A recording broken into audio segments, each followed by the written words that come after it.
All right, so I'm Kevin Estis. This is Randy Robbins, and this is Hacking the Apple TV and Where Your Forensic Data Lives. Now, just to set expectations so that everyone is here, has the same understanding, we developed this slideshow based on today being newbie talks. So it's kind of high level, and it focuses on the functionality of the Apple TV, how easy it is to actually hack it to do what you want it to do. And at the end of the talk, we're going to talk a little bit about at a high level where your data actually gets planted and spread across the Apple TV.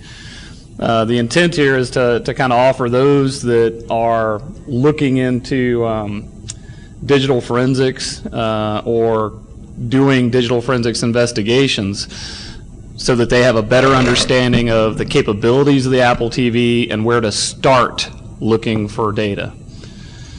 That all being said, let's see if this works. All right, first and foremost, the DMCA disclaimer. If you see anything during this talk, either in the deck or that I say or do that you think violates the DMCA and you are the valid copyright holder, please come to me and tell me.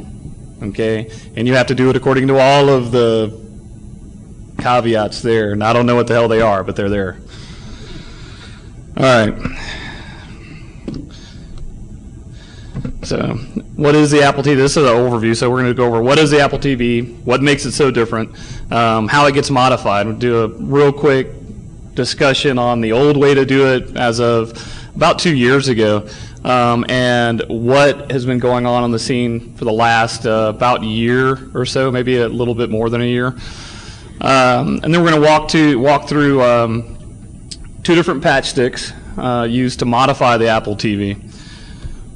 From there, we're going to go into the forensics data portion. As you can tell, we spend a little bit more time on the forensics portion, at least in the slideshow.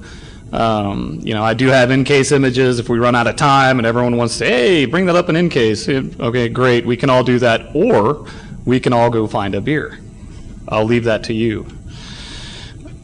All right, so this is a really good image from a couple different levels. One, it's very pretty, and 2, it shows actually how hot the Apple TV tends to get. We'll talk more about some of the basic hardware functionality in Apple TV in a minute, but do notice that compared to the laptop that's sitting right next to it and the human hand, the Apple TV is real easy to spot with thermal imaging. Okay? And I like this just because I like it. Yeah, I mean, if you're, that's what, as soon as I saw that, I was like, I am getting an Apple TV. All right, so what is the Apple TV? All right, so first and foremost, it is a digital media player. It is based on OS X, works with iTunes and iPhoto. It has built-in 802.11a, G, and N. Uses QuickTime media components to play different digital media. And because it is the Apple TV operating system, that is based on OS X, it can be modified very, very easily. All right. So the basics of the Apple TV OS. It is built on Darwin, which is, BSD, I'll say Unix, which is the back end, of course, of Mac OS X. It does use the front row application as its graphical user interface. We'll look at that in a couple of minutes. It does not have any DVR capabilities. This is a playing device only. And in general, it syncs with iTunes and iPhoto. So just a quick note on that. If it syncs with iTunes and iPhoto, then you're not just looking for an Apple TV if you're looking for something in someone's house, right? All right, so it's built on Darwin, which is a full kernel system for stability purposes. And it does use kernel extensions just like Mac OS X. So basically, if there's a problem in Mac OS X, there's going to be a problem in the Apple TV OS. Same thing for features and functionality and all of that good stuff. If you want to know more about the internals of OS X. You can get with me afterwards, and I'll give you the name of a guy named Dino. I never can remember Dino's last name. And Dino's done a whole lot of work on that. All right, so the front row interface. The one with the big red X, that's the default menu for Apple TV OS 1.1. And the bad thing about it is you can't really get these screenshots very easily without the Apple TV being already modified. So you will not see the version for Apple TV OS 2.4, which is up on the screen there. Of course, that one's been modified. You'll see that in a minute. OS 2.01, same thing. So basically, the biggest thing about OS 2.01 is they introduced the genres category in the movies section, which, hey, that's nice. Okay, one of the other capabilities of Apple TV is it integrates very, very well with the iPhone as a remote control medium. So you can see on here is two different components. One is the iPhone remote application from Apple. So it's $4 or something like that, $5 from the application store from iTunes. The second one is the Remote application. The nice thing about Remote is once you install the helper application on Apple TV OS, you can actually use your iPhone as a keyboard and a mouse as well. So there's a lot of great functionality there. And we'll get to some of the places and things you can do with that in a minute. The basics for the iTunes store is, you can go out, download movies, high definition, standard definition. The nice thing, I think, from a usability perspective for people is it does allow you to actually look at other movies and who actually starred in them and all that good stuff. It does sync with iTunes and iPhoto. As the note says there, if you have a HIDS or firewalls and other security devices, it's going to cause problems. As a matter of fact, this is a Randy screenshot, but I know on mine, I always have to go in and disable my firewall instead of just adding the rules because I'm too damn lazy. All right, so how does it get modified? Two different ways to modify the Apple TVS, the old way and the new way. The old way required you to remove the drive, which meant you voided the warranty. You had to copy over scripts and binaries manually, just plugging a drive into something. You'll see that in a second. Generally, it's more reliable. Things tend to work a little bit better. Patchtix are good solutions, but sometimes they don't work very well. If you've ever jailbroken your iPhone, and you've done it more than once, you'll understand that, yeah, sometimes it works, sometimes it doesn't work so well. So the new way is kind of a take on the point-click hack type of thing from some of the automated penetration test tools. Point-click modify. It's extremely simple. Sometimes stuff doesn't work or install very well, but really with the reliability, you reboot, keep the USB patch stick in there, and try it one more time. Generally works very well. On the old way, and I'm not going to spend a whole lot of time on these types of slides, just to give you a real brief overview. On the old way, yeah, you had to actually take it out, connect it. Generally, you'd want to image the drive in case you hosed it. This case, I used DCFL DD just so that I could hash it and make sure that I didn't have any bit-for-bit errors or something. Then you had to actually copy over some of the binaries for SSH, which was time-consuming and a pain in the ass. Enabling VNC, same thing. It was not very easy. As you can see there, you had to basically download bind VNC, install it on your machine, let it run on your machine, copy over the plist. Okay, enabling the kernel extensions. All right, kernel extensions, for those of you who don't know, are those components that interface with the kernel and allow you to load basically drivers, right? So if you want to use a mouse, you need a kernel extension. If you want to use a USB drive, you need a kernel extension. On Apple TV OS 1.0, Apple said, well, let's just use OS X for the Apple TV, and they threw everything on there. And they made some symlinks, and they made a couple of different directories and partitions, but that was basically it. So you had everything you needed. As of OS 1.1, they looked around and were like, oh shit, people are actually using all of this stuff. So they started removing it. So as the game goes, someone out there, a couple people out there actually looked at it and said, you know what, no, we're going to make a way to add this back. So patching the kernel manually, bringing over the kernel extensions, loading them up. The process, I think, probably took about an hour to actually walk through it. Once everything loaded, of course, and you enabled it, run disk-util with the list so you can actually see, hey, great, it did find my USB drive. And then, of course, you can actually make a symlink to where it uses only what's on your USB drive. So all of a sudden, you're no longer storing digital media on the Apple drive. So you think, well, I'm going to put this on another drive, and I'm going to put thermite on it, and that way if they kick down my door, everything's going to be gone. I won't have to worry about it. All my files are on this thermite-packed USB drive. We'll get to how that's wrong in a minute. Then you actually had to install Awkward TV, which gave you the capability to install all of the other great programs. And we're going to get to some of those in a second. One of those is Parian.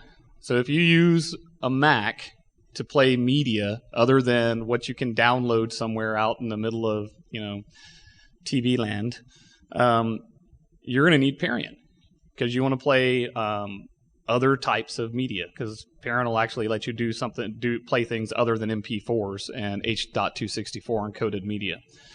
So you install Parian, and then all of a sudden you can rip your movies, download them, copy them, play them on the Apple TV, you're done. So your Apple TV has probably 3 times the functionality. And if you haven't seen that movie, that's a really good movie, The Hangover. I felt like that this morning. I didn't have a chicken. But I kind of felt like, what's his name? All right, so the new way. Patchtix Summary. So all Patchtix basically do the same thing, and they start out the same way. It does require a USB drive. You do need boot EFI from an existing Apple TV OS disk image, right? So the boot EFI is, I don't know, in the Windows world, basically the what? NT loader? Okay. So I was going somewhere else. So, all right, from a Windows world, so it's basically like NT loader. So it's the only way you're going to be able to actually boot up the Apple TV is if you have this boot AFI. So all Patchtix have that.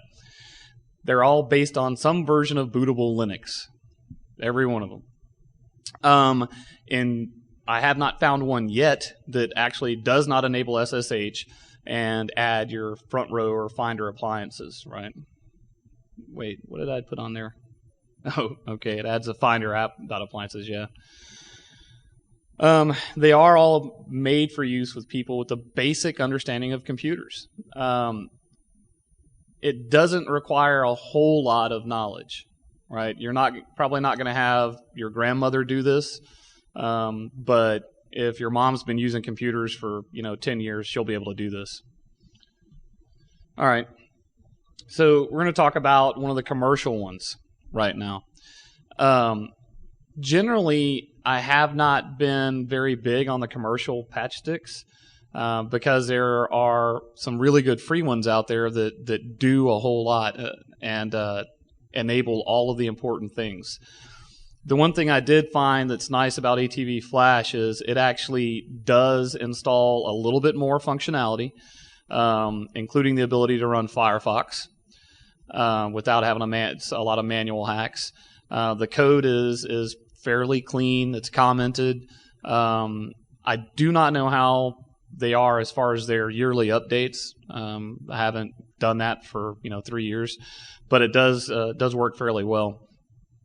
And it'll integrate with the Neato TV Smart Installer, which is important. You'll see that in a second.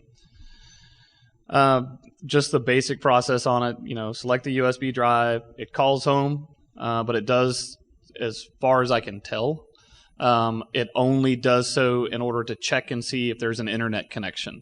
It does require an internet connection so that it can download one of the Apple TV OS firmware updates, because it's going to be pulling files from them. After it downloads the update, it's got a nice little checklist menu, which those of you on this side of the room, you may not be able to see it very well. But you can install a lot of different apps like the ATV files, Air Control, XBMC, and Boxee. And you can disable the auto update.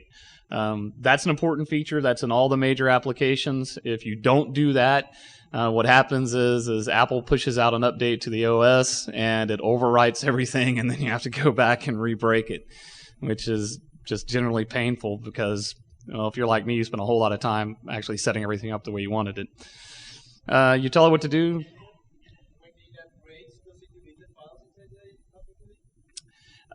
It doesn't delete the files necessarily, so you still have some of the files that are still on there, at least as far as... Actually, no. I actually think it does delete most of the files because it actually rewrites everything. Yeah. Yeah, your movies and stuff will go away. Yeah. That's one of the... See, the caveats to this is generally with an Apple TV, you're syncing your movies with iTunes somewhere. On the ones that you've bought, the record of your purchases from iTunes will stay with your iTunes account. Roger? Correct? So as soon as you reinstall, it'll ask you when you go into iTunes, it'll say, hey, do you want to download all your movies you paid for? Yep, and it re-downloads them. So you'll lose everything. It's been a while since that's happened to me, so I kind of have to think back. I disabled auto updates the first time I hacked mine, 3.5 years ago.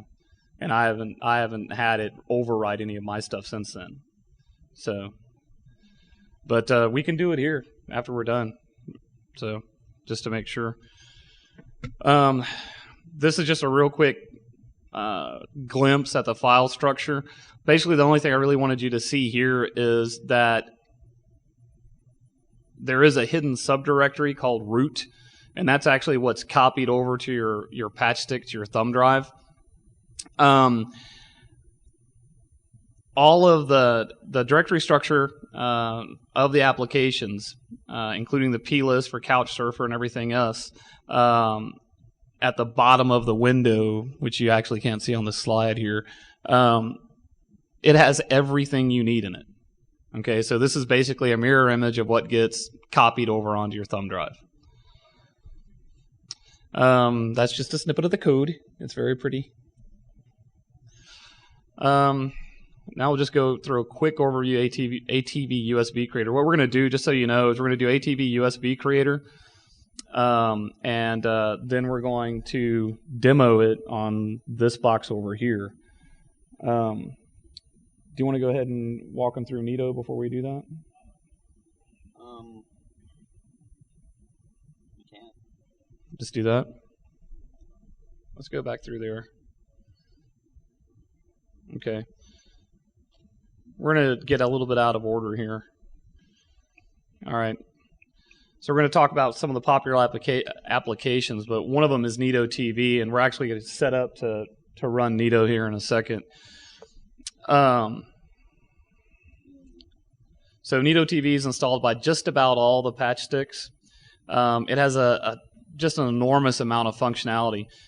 It'll install all the kernel extensions that you need.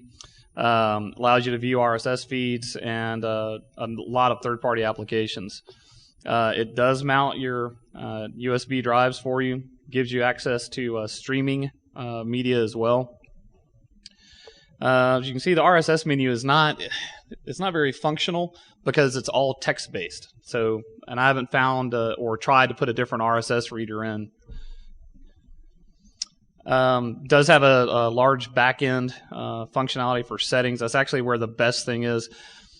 Neato TV has what's called a smart installer, and the smart installer will actually go and download everything it needs to install the new applications, including Parian and all the kernel extensions, all of the updates. The utilities menu is nice on it because it actually goes through and you have a lot of different utilities for rebooting the Apple TV or restarting Finder or whatever, and it gives you access to the console. And as you can see up on there, SSH and all that. Oh, you're walking through too. Yeah. Good. All right. So,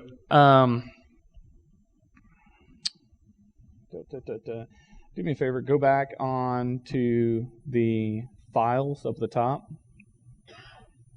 all the way at the top, and then enter.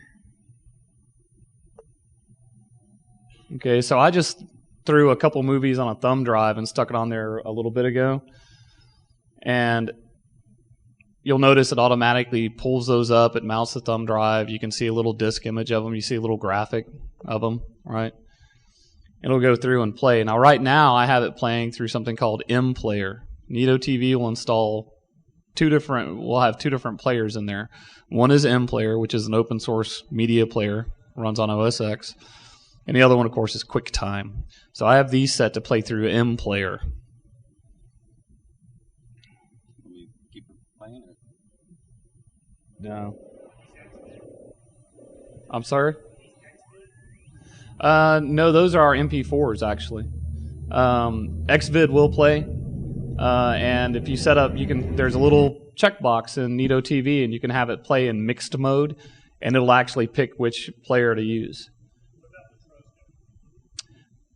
Petroska? I'm not sure. MKV files. MPlayer, I think, does play MKV files.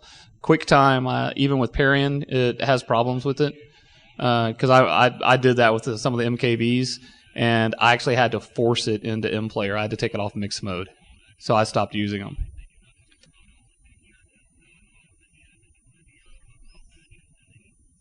Sorry, my goon radio. Okay.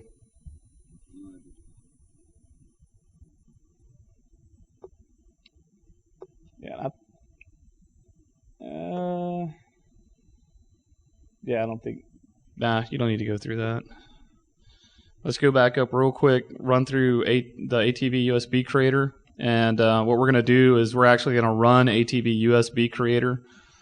If you notice right now on the menu, go all the way up to the top. So we'll walk through. We'll look at some of the apps later. This launcher menu is installed by ATV Flash or ATV USB Creator. There's also going to be a software menu in a couple of minutes. So we'll look at that in just a second. But let's just walk through some of the overview of USB Creator. I'll let Randy do that. How y'all doing? So that was my part of this presentation, playing with ATV USB Creator.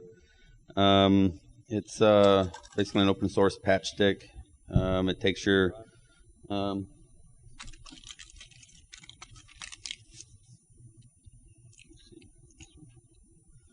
USB stick, reformats it, repartitions it, makes two partitions on it, a hidden partition that uses the boot Linux, and it puts a visible one in there that runs the scripts from. It's on Google Code. It's managed by one guy. I wasn't able to find out any more information about him than what was on the page. It adds all the stuff that Kevin's described from the SSH utilities and file utils, and the XMBC as well as Boxee to your capability to install. Basically, not all thumb drives are created equal. Some of them don't function well with the way the creator reformats the drive, so you might have to play around with that a little bit. Make sure you're doing it on the right disk. Make sure you check your disk finder or other drive disk manager. Click create using button down below, and it'll create it. You can select a different DMG if you want. So if you're rolling your own Uber ATV recovery DMG, you're welcome to insert whatever functionality you want into it. In about 2 minutes, it'll make a ATV USB patch stick. Here's a basic layout of the scripts. It's very similar to ATV Flash. However, it's a very simple layout. So if you wanted to add more stuff into it, it'd be very easy. As you'll see later on. But I'll just kind of give you a layout of the drives right there. After it's created, the disk 2 S1 is not visible when it's mounted.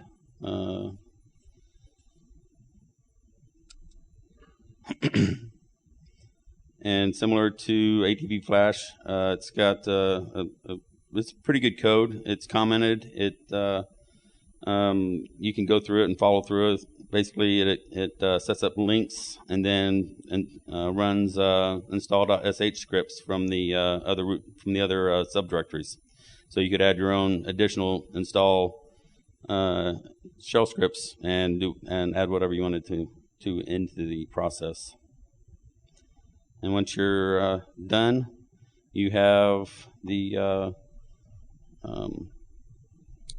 modified Apple TV with your menu. And the software menu that Kevin was talking about. You notice it's not on this one yet, but when we run the Patchtix on it, it'll show up on it when we reboot it. So, ready to do a demo?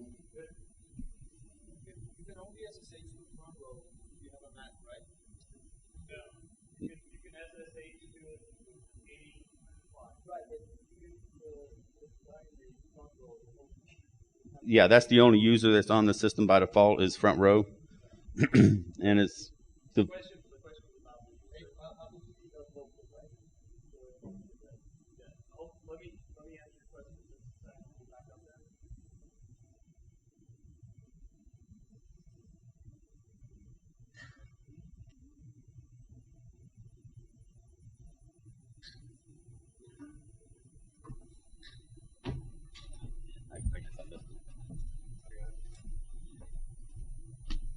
All right, so let's let this boot up. You can see it's actually loading the. I can't see what it's loading from here, but it looks like it found the patch stick. So while that's going, your question is about the default user for SSH.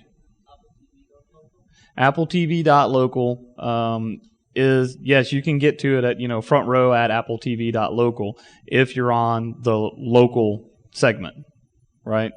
So you're not going to do that across routers and the internet.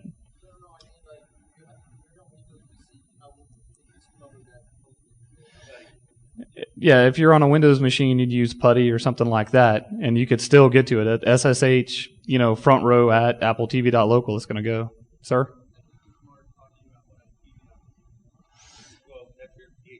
Yeah, it's gonna it.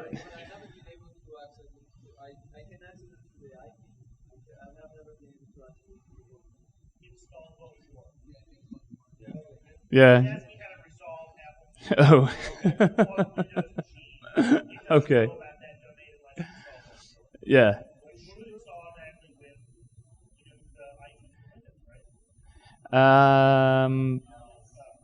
Does it? Okay. Yeah. She says yeah? Okay. Okay. I'm not my 7-year-old has a Windows machine and that's it, man. Everything else in my house is a Mac. All right. Would you believe that in I live in Texas and the schools there moved from Macs to Windows. So I don't know. I don't. I'm not sure why they did it. Now you'll see right now that this Apple TV is booting up in verbose mode. That's just another option that you can do once you actually get SSH access to your Apple TV. So I have mine boot up in verbose mode, just like I have my laptop and my minis and everything else, just so I can see what's taken so long and what failed to load. So hopefully this will actually come up and we'll have a software menu in a second. Just so you know, to make the patch stick for ATV USB creator, I think is, 5 minutes? At most. Yeah, I mean, it takes nothing. Hopefully this will finish booting in a second. Mine has a 40 gig hard drive. They are selling with 160 gig now. Sir? Oh, the patch stick? Oh. Relatively small. They recommend about 256 or greater. Yeah, they recommend 256 or more, but I have a 4 gig SanDisk, and ATV flash just would not work. I threw it on a 256, it worked fine. Yeah. They're not all created equal. You know? Sir?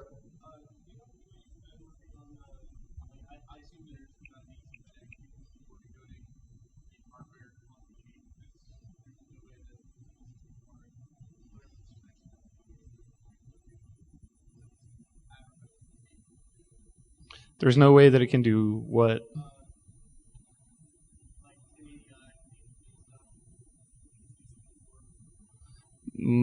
I believe that it'll do 1080i. Yeah, it'll do 1080. I don't think it's P. I think it'll do 1080i.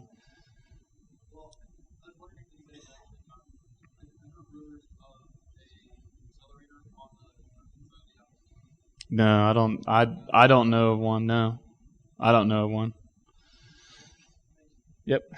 Okay, so on the software menu, which is new, we can go up to third-party plugins. And, yeah. Let's see if it'll go.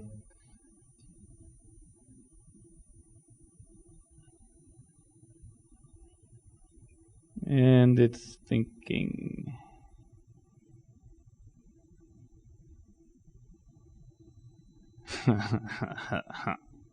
Yay, the little gods are smiling on us. Yeah. You have to, honestly, we've been pretty lucky with the whole demo thing today, so I'm not too unhappy. All right, go ahead and back out. See if it'll back out. And go to Manage Built-in and see. All right, so everything's shown. So you can actually go in and decide on which of the plugins you want to show. Everything's shown. Go back out. And one more time for the plugins.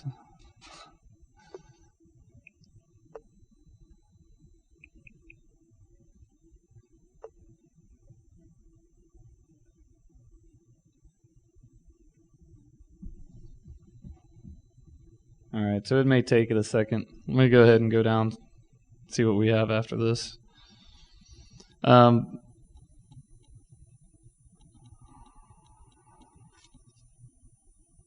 Okay. Sir? Yes, it does. It did. Yeah, you know what? Either do check. Actually, don't do check for updates. Go back out to the main movie menu and see if it'll pull up the iTunes.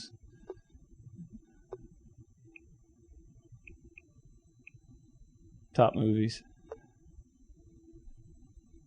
Nope. It's got access to the internet. All right. So the key point here is that with the software, with ATV USB Creator, it's that easy to hack the Apple TV. It takes just a matter of minutes, and you've included all the functionality. You have a question?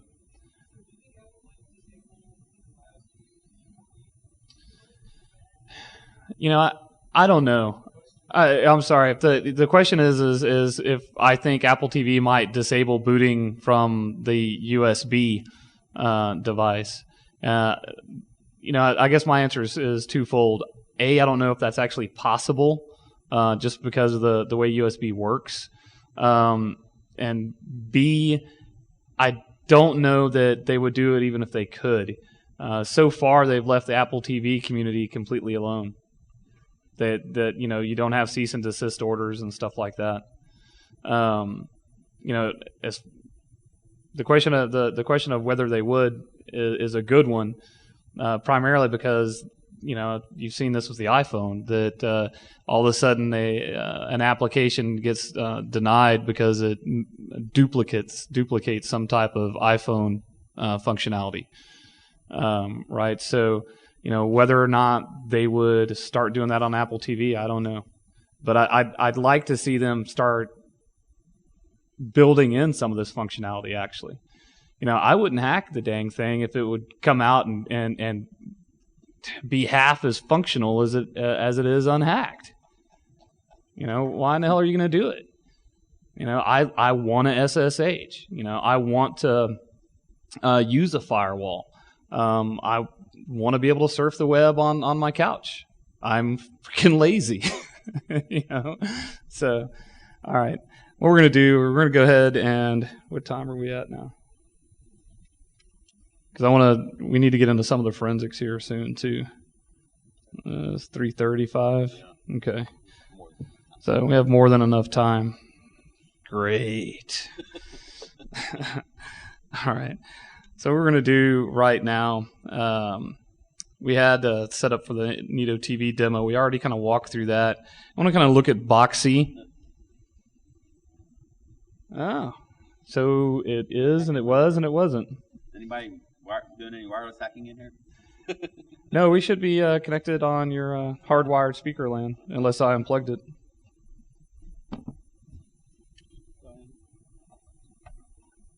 Powered on? No. Here. You can just go straight to. Well, this is on speaker LAN. We're not doing anything else to it, are we? No. Are we going to do any of the No. iPhone stuff? All right, so whoever raised his hand a minute ago about the inner check for updates on the software menu, that was you?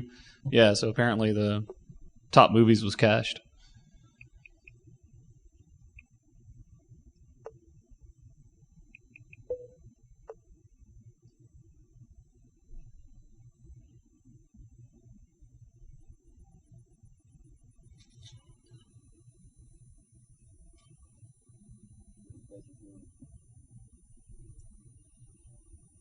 We may need to reboot.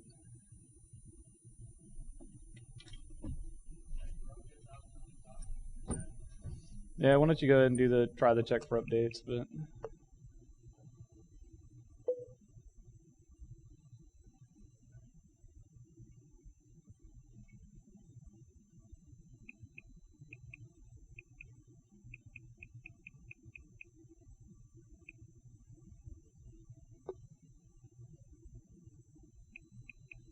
yep, they're showing now. In all honesty, I don't use the software menu that much anymore.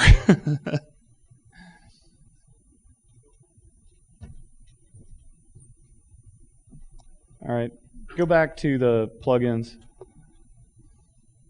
and scroll down a little bit. Okay, so here in the software menu, you can actually go ahead and install Neato TV. So basically, once you install Neato TV, it's going to install all of its subsystems. You can install Couchsurfer, which is a version of Safari that was modified for use with the Apple TV.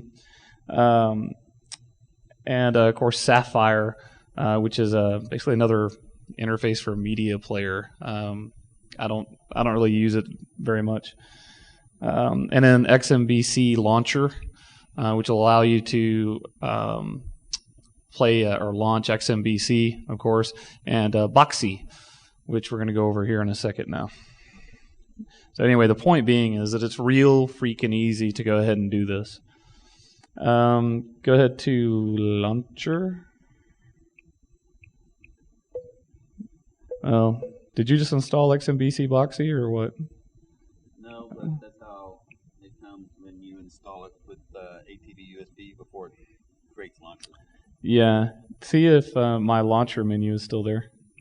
since we ran both ATV Flash and ATV USB Creator on this. I think it's broken. All right, try to launch Boxee.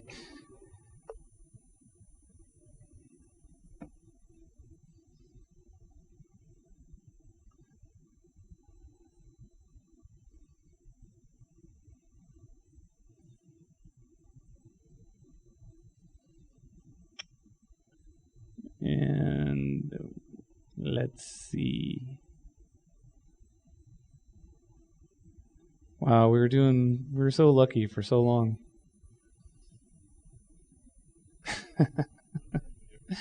Yeah, reboot it. The house will take its Yeah, reboot it. No, I think it's the injector catching up with it.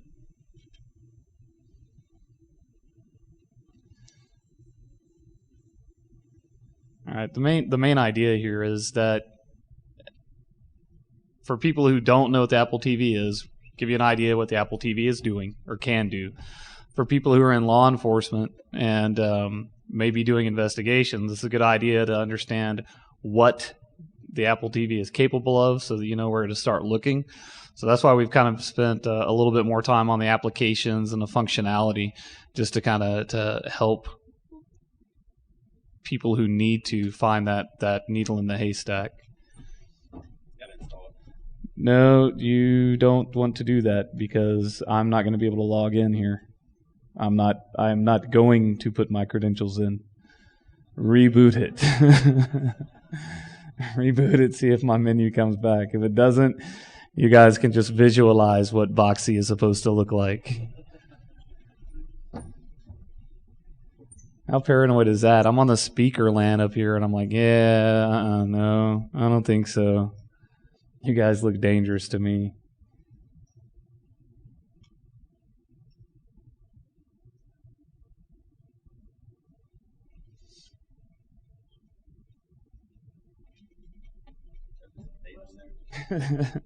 Sir?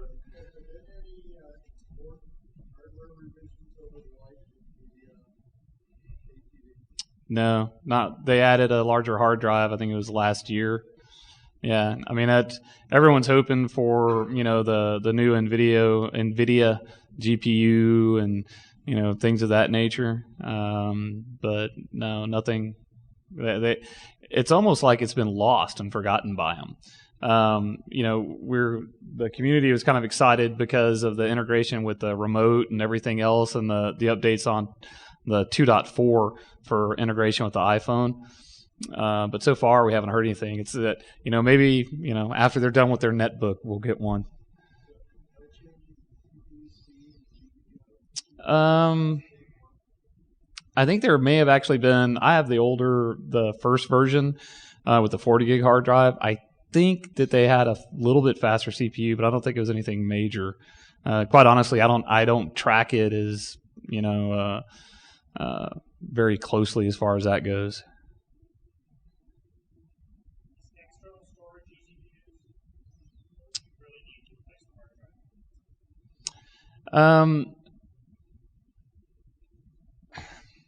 If it's probably easier to replace the hard drive as far as stability goes, just because the kernel extensions sometimes they load at startup, sometimes they don't, so you'll have to reboot. So for me, I have 4 kids at the house, and generally it's a pain for them. So I've had to teach them how to reboot the Apple TV or turn the USB drive off and turn it back on.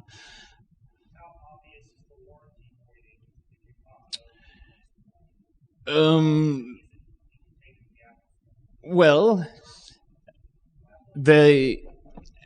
it's actually if you have some spray adhesive that you can get from the art store, you can just spray that back on. That's it. There's some Torx head screws underneath. There's 4 Torx head screws. So No, it's not like if you've ever tried to open a Mac Mini, with the spatulas and everything. Yeah. No, it's not like that. And it's not like one of the MacBooks where it's like 18,000 screws either, right? No, it's 4 screws, and then there's 4 screws that hold on the hard drive. Did we come back up? It's not happy with this. Great. I think we broke my Apple TV. There it goes. Now, see if I have the launcher menu that's back. I mean, did it? No, go down and see if it put it down on the bottom.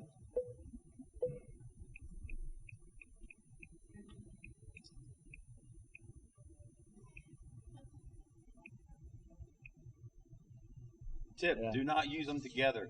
Yeah, I actually had used them when we were preparing for the talk. I actually had used both of them together, and it actually worked fairly well that time. Did not this time. Someone had a question? Yeah.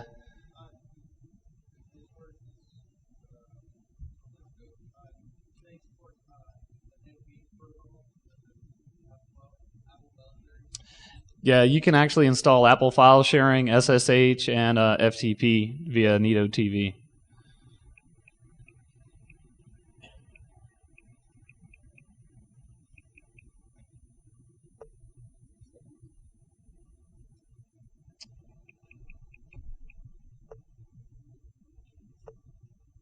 Yeah. So right there on the services menu. So it's pretty simple.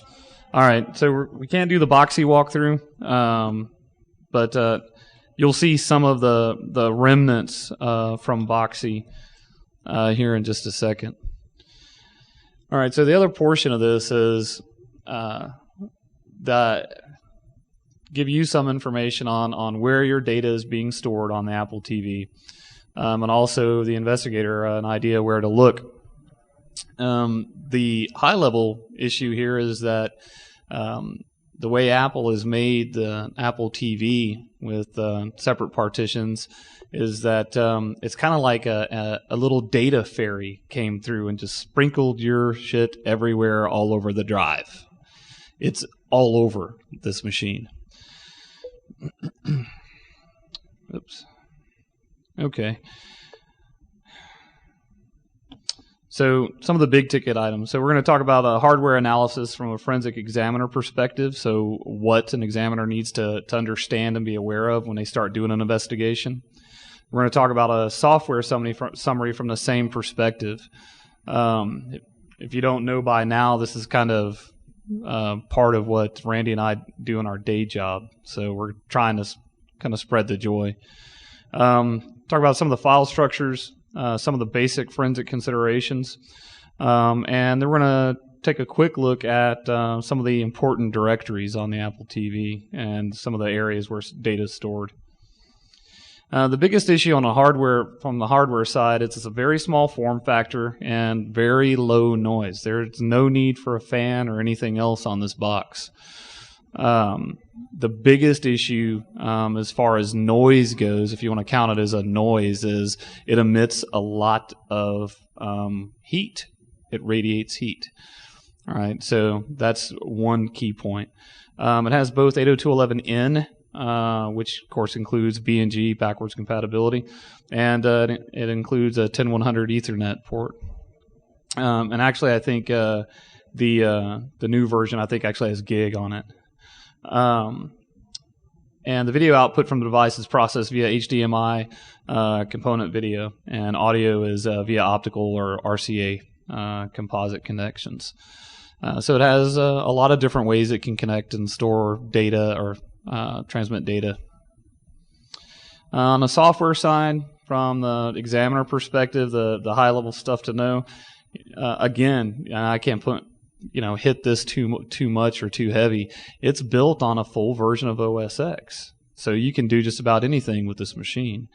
Sir?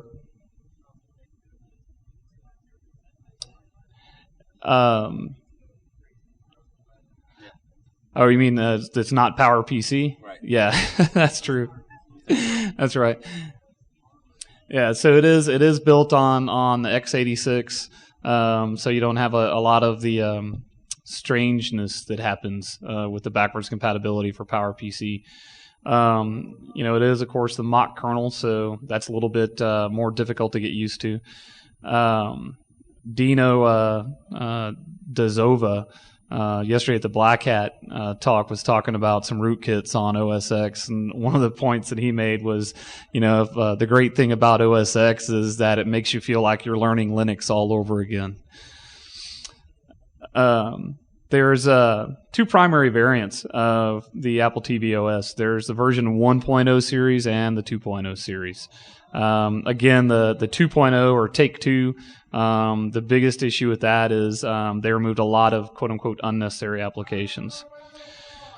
From a software summary perspective, again, high level, it does have a GUID partition scheme. It's formatted as HFS+, and by default should have 4 separate disk partitions. So the first one is the extensible firmware interface, right? So that's where all your data is stored so that your hardware knows what to do. The second one, which is of note, is it has a recovery partition. That recovery partition stores a unmodified copy of the original version of Apple TV OS that was installed by the factory. So you can always go back and recover from the hard drive. Has an OS boot partition for all your boot files, supposedly, and a media partition for all your media files, supposedly. Sir? No, sir. Patchtix does not whack the recovery partition. It is left completely alone. One of the major things that you'll find in the Apple TV OS is it takes liberal advantage of symbolic links. This is on the screen over here. You can see pointers from the users to /mount scratch users, and mock to mock.kernel. So you'll find that all over the Apple TV. Basic forensic considerations on the discovery side. One of the things that people tend to forget is with a device this small, with all of the wireless connections it can make, it doesn't have to connect to the network that's in the house that you're in, right? It can connect to any freaking network, right? So when you're going in, you're doing an investigation, do a wireless assessment. Look and find out all of the networks that are around in the area, document them, see if you can't get SSIDs and MAC addresses and IP addresses, signal strengths, all of that good stuff, because you don't know whether or not the Apple TV is actually connected to the one in the house. Yes, there is. The Apple TV loves you, and it loves keeping track of you. Sir? Oh, I'm very sorry, guys. Yeah, thanks for stopping me. So the question is whether or not there is a log of the connections that the Apple TV makes. And there certainly is. That's one of the directories, actually one of the log files we're going to point out here in a couple of minutes.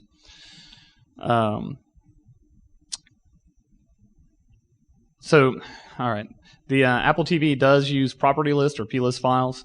They are configuration files, just like in OS X. You can, the best way, of course, if you're a forensic investigator, you're probably going to be using an Apple to do your investigation of this device. But if not, then okay, look, a plist file is an XML file. So you can just use any XML viewer or TextPad if you want.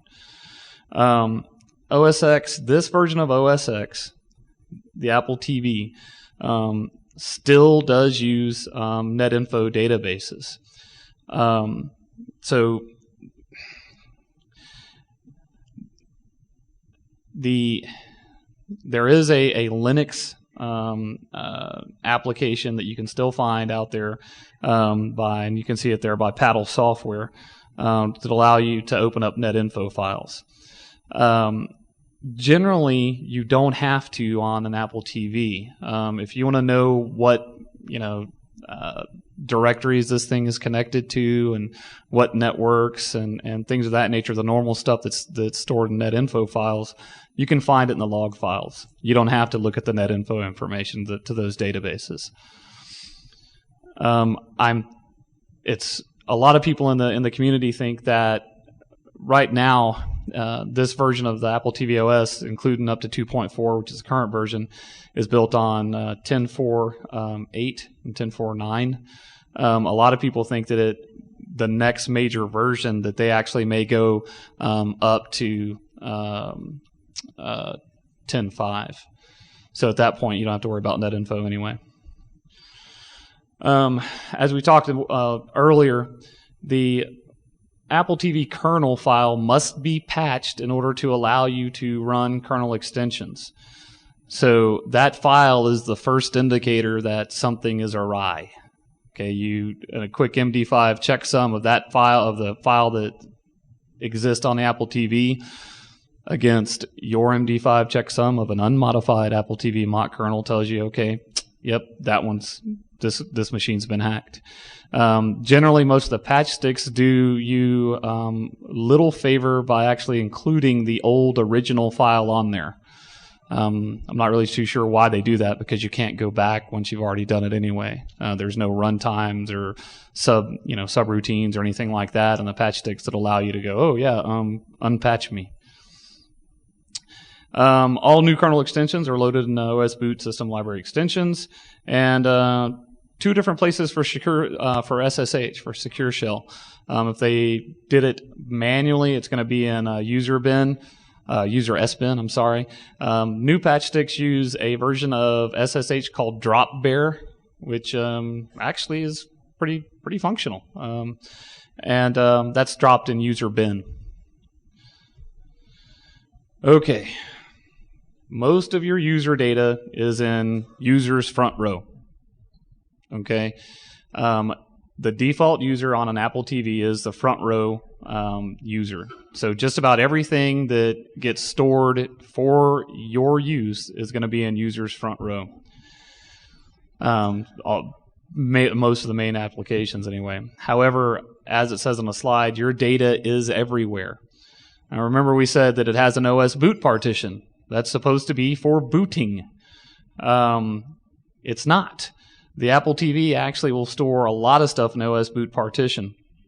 Under the file systems area, if Fuse file system, mount SSH shares as a drive, that's going to be in there. It's going to put it in OS boot. Things like how you enable AFS or other types of file services, that's going to be in OS boot. A lot of the executable libraries that are loaded for use with the Neato TV, with Parian, XMVC, a lot of those things are going to actually be over in user libexec, right? So in general, if you're following along and you're used to working on a Mac, these directories at least should make sense and they should sound familiar. The difference here is that you're not on /, you're on either /OS boot or /media. And if you're mounting it, it's going to look at it, you're going to see it actually includes seed scratch or scratch, which I think we'll see in a second. All right. Just like on a Mac, your photos are going to be stored in a photos directory. And it's going to have the same P, XX for your information. That is on media. It also keeps, if you have anything mounted that's set to mount at boot, so your auto mount, that P list is going to be on media because it looks at it as one of your library preferences. Amazingly enough, it's not in user library preferences. It's in the main library. Let's see. And of course, we were talking about known networks. So the question, if you look at item number 3, media scratch library preferences system configuration. So that information about all of the airports that you've connected to and all of the networks that you've connected to are actually sitting right there for you. As far as I know, and I've been able to tell, that is not cleared out at reboot. It saves, I think, the last 16 connections. So it's only cleared out whenever it gets a new network and it goes over that field. Of course, you could go in and modify that P list to where it only keeps 1 whatever. I don't know if you could drop it down to 0. I'm not sure. I haven't tried that. And of course, resolve.conf. That one generally, it's primarily used just like on a Windows machine. So if you want to point the Apple update web address to 127.0.0.1 so it doesn't update, then you can do that manually. All right. The two main areas where most data resides is going to be in your logs, and it's going to be in the applications themselves. Logs, OS boot has a var log partition, and so does media. So generally, from what I can tell so far, all of your data is gonna write to at least one of those places, and possibly both. The worst part about it is the applications like Neato TV. Neato drops a massive amount of data on as far as cache files onto the Apple TV. Boxee doesn't seem like it does that much. It does keep some of your preferences of your applications where you've gone and things of that nature. The data remnants just from doing a in-case. I did an image real quick in in-case, well, because I have in-case. DD takes forever. And a real quick, dump of some of the images that are left there. All I did was click on gallery in in-case and say, show me all of the pertinent JPEGs, TIFFs, whatever, that are stored on this Apple TV. And I pulled out I think it was over 150, 160 images, and just grabbed a couple that the Apple TV happened to keep around. All right. So basically the main gist of the talk on this part of the talk is the Apple TV stores just a massive amount of data. Most of that is in the logs or in the application areas. If you're in law enforcement and you want more data about that, come see me or Randy.